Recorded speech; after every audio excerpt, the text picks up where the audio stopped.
All right, so yesterday we talked about different types of distributions. Remember, there's four main ones. So you got normal, you have skewed left, skewed right, and uniform.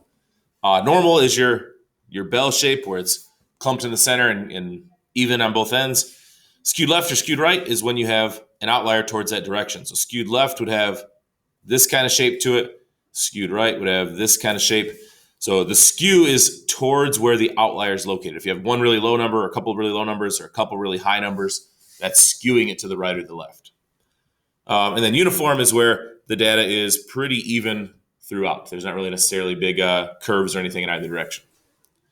All right, so these say, what would you expect these to be? So our first one's house prices.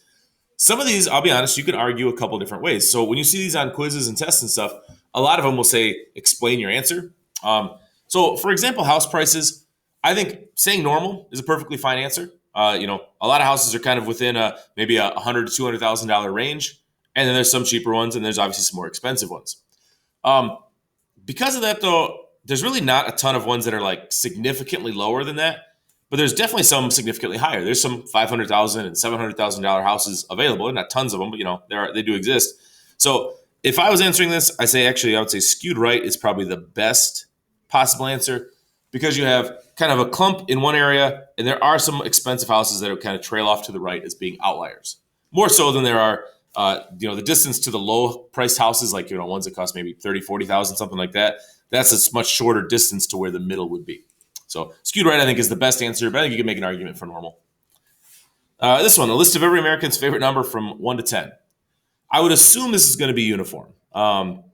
Basically, every number is equally likely to be picked 1 through 10.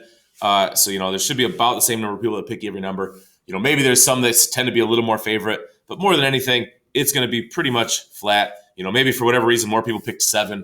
But either way, it's not necessarily going to fit any of these other types of patterns. Okay. Then this one says weights of all elephants in zoos. Most things that are relatively naturally occurring things, when you mention like weights, heights, stuff like that, almost always falls into being in the normal category, where you're going to have some elephants that are most elephants are going to be kind of around an average weight. I don't know what the average weight of an elephant is, maybe 1,000 pounds, 2,000 pounds. There's going to be some lighter ones, some heavier ones, and so on. That's what I would most likely say. Now, you could probably make arguments either way in other skewed directions as well. You could say, maybe it's skewed to the left because they just had 2 new baby elephants, and you got 2 little outliers down here for these little tiny elephants. Or maybe it's skewed to the right because they happen to have the world's heaviest elephant there or something like that. But more than likely, normal probably makes the most sense here. Okay. We'll see some more of this today and keep talking about distributions. And remember, we're looking at a quiz on Monday.